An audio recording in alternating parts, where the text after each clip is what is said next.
수요일 시장 한번 정리하고 어떤 이슈가 있었는지 말씀을 드려보도록 하고, 그리고 세 가지 찜찜한 부분이 있습니다. 12월달 좀 우려스러운 부분에 대해서 말씀을 드리면서 마무리하도록 하겠습니다. 오늘 시장 같은 경우에는 일단은 좀 미국장이 견고하게 끝났거든요. CPI 발표 이후에 차익 매물이 나왔었어요, 나스닥이. 그런데 오후장으로 갈수록 오히려 상승 마감하면서 끝났기 때문에 우리나라 증시도 큰 이상이 없으면 그냥 상승 출발하겠구나 라고 생각했는데, 갑자기 이상한 거야. 동시효과로 다가갈수록 에코프로 BM이나 이런 2차전 종목들이 막 개파락을 하려고 하는 거죠. 알고 보니까 요 기사를 좀 간과를 했었습니다. 대주주 양도세 기준 완화 검토하고 있지 않다 뉴스가 나와주면서, 아무래도 대주주 요건에 해당이 되는 좀 큰 손의 개인 투자자분들이 2차전지나 이제 코스닥 위주로 많이 주식을 갖고 있기 때문에 이거 검토하지 않는다고 하면은 또 요 물량 12월달 내로 물량이 좀 쏟아지지 않을까라는 우려감이 생길 수 있잖아요. 그래서 갑자기 하락 출발을 시작을 했습니다. 이런 영향 때문에 기타 개별주들까지도 같이 투자 심리가 안 좋아지면서 오전장에 좀 안 좋은 모습이 나와줬고, LS 머티리얼즈나 이제 블루 엠텍 같은 신규주에 또 여전히 거래대금이 오늘 굉장히 크게 몰렸거든요. LS 머티리얼즈 같은 경우에는 투상에 성공을 하면서 어제 분명히 1조 6천억이었는데 돈이 복사되고 있습니다. 2조 1천억이 됐어요. 이제는 좀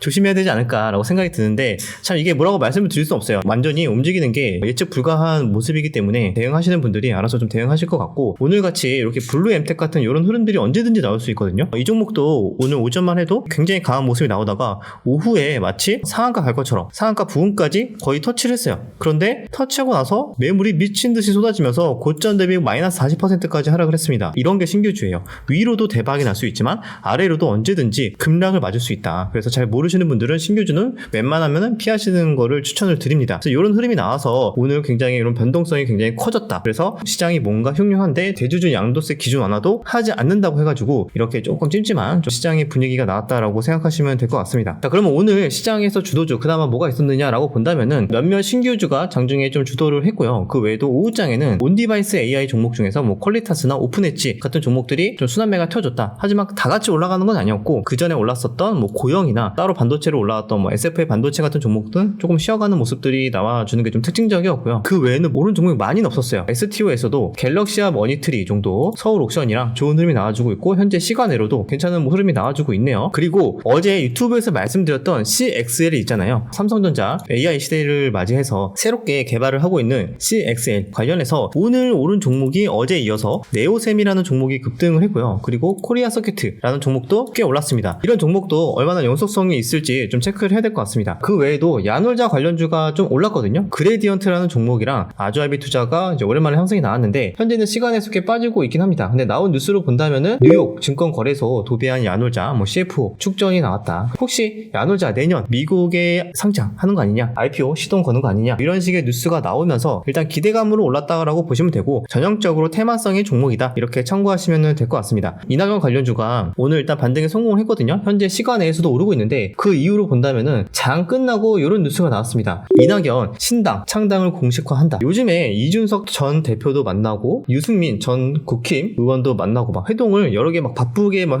움직이고 있거든요. 신당 창당을 위한 좀 밑그림을 그리고 있는 게 아닌가라는 뉴스가 나오면서 관련주들도 그냥 테마성, 정치 테마성으로 움직이고 있다 이렇게 볼 수가 있을 것 같습니다. 자, 너무 무리하게 추격 매수는 당연히 위험할 수 있겠죠. 자, 내년에 미국 대선 트럼프 재당선되면은 비트코인 10만 달러 간다 이런 전망 보고서가 나왔습니다. 이유로 본다면은 딱히 그럴 만한 이유가 있을까라고 생각을 했거든요. 그런데 트럼프가 만약에 대통령으로 복귀를 한다면은 미국 증권거래위원회 적대적 규제 접근법이 뭐 해제될 것이다 뭐 이런 전망이 나오면서, 그렇게 된다면은 뭐 10만 달러도 간다 뭐 이런 뉴스가 나온 것 같습니다. 그 외에도 역시 AI 관련된 뉴스는 정기적으로 나와주고 있어요. 뭐 네이버, 삼성 공동 개발한 AI 반도체 19일날 공개된다 이런 뉴스도 있고요. 그리고 AI 내장하는 갤럭시, 가우스의 제미나이, 챗 GPT-4까지 뭐 여러가지 이런 참고할 만한 뉴스들이 계속 나오는 것 같습니다. 그리고 윤 대통령 ASM에 삼성전자 1조 투자해 한국에 반도체 R&D 센터를 건설한다 이런 뉴스가 나와주고 있어서, 여전히 현재 주도주는 반도체 내에서 다 같이 올라가는 건 아니고 한 번씩 수단매 번갈아 가면서 키 맞추기 형태로 들어오고 있는 그런 상황이 아닌가라고 생각이 듭니다. 마지막으로 정리를 해본다면 오늘 주도 섹터라고 본다면 일부 반도체 종목 산발적으로 튀었고 몇몇 종목들 쉬어가는 흐름이 나와주고 있다. 그리고 여전히 신규주의 거래대금이 크게 몰리고 있는데, 문제는 내일이야. 내일 이렇게 신규주의 거래대금이 몰렸던 LS 머티리얼즈를 포함해서 차익 실현이 슬슬 나온다. 오늘의 블루 엠텍처럼. 그러면은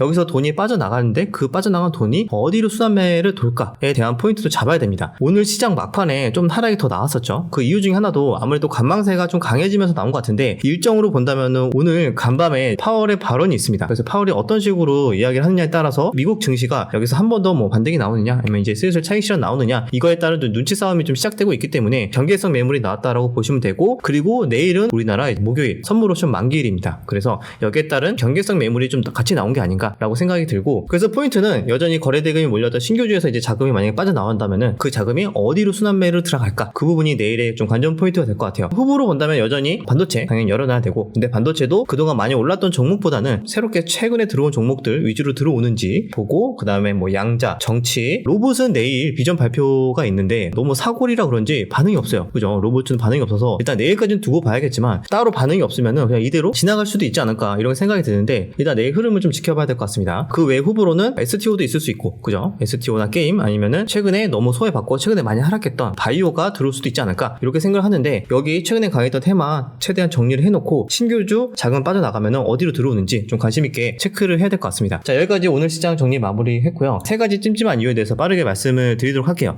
뭐가 있느냐, 일단 첫 번째는 초반에 말씀을 드렸던 대주주 양도세 기준 완화를 검토하지 않는다라는 뉴스 때문인데, 이거 때문에 아무래도 남은 12월달 추가적으로 매물이 계속 나오지 않을까라는 우려감이 생겼거든요. 그래서 이게 하나 찜찜한 요소다 말씀을 드리고, 두 번째는 시장이 요즘에 또 슬슬 신규주들이나 일부 정치 테마나 이런 종목들 위주로 좀 몰리는 경향이 있거든요. 그래서 이게 혹시나 또 찜찜한 요소 중에 하나지 않을까, 신규주 위주로 계속 거래대금 몰리는 게, 이게 두 번째 이유고요. 세 번째는 코스닥 지수를 보시면 됩니다. 코스닥 지수가 어떤 상황이냐, 일봉 보면은 뭐 나쁘지 않은데 라고 생각할 수 있죠. 뭐 정고점 부근이고, 문제는 저점을 올리고 있어서 정고점 이렇게 삼각 수렴 이후에 돌파하는 거 아니냐, 뭐 이렇게 생각할 수도 있어요. 물론 이거의 가능성도 열어놓되, 지금 제가 한 가지 찜찜한 건 이거 주봉이 보시면은 이렇게 몇 주 동안 계속 상승이 나왔죠. 근데 바로 위에 여기 20주선이 있어요. 20주선이 있어서 20주선의 저항대에 맞고 현재 음봉으로 전환이 된 상태입니다. 여기에서 다시 살리는지 여부가 중요할 것 같은데, 큰 흐름을 봤을 때는 여기 5주선을 타고 계속 올라가고 있는 만큼 이 5주선의 이탈 여부를 관심 있게 체크를 해야 될 것 같아요. 5주선 이탈이 된다면은 어느 정도까지 조정을 좀 열어놓고 봐야 되지 않을까 이렇게 보고 있기 때문에, 이런 요인들 세 가지 때문에 조금 찜찜한 부분이 있다. 하지만 지금 현재 미국 증시가 너무나도 견고하거든요. 너무 강한 추세고 막 신고가 다 가고 난리가 나고 있기 때문에 크게 겁먹을 필요는 없겠지만, 이 추세 정도는 지켜볼 필요는 있겠다. 왜냐면 우리나라 국내 자체적으로 이슈가 될 수가 있기 때문에, 그죠? 양도세 같은 경우에는. 그래서 그 부분 체크하시면서 내일도 차분하게 대응하시면은 좋지 않을까라고 생각을 합니다.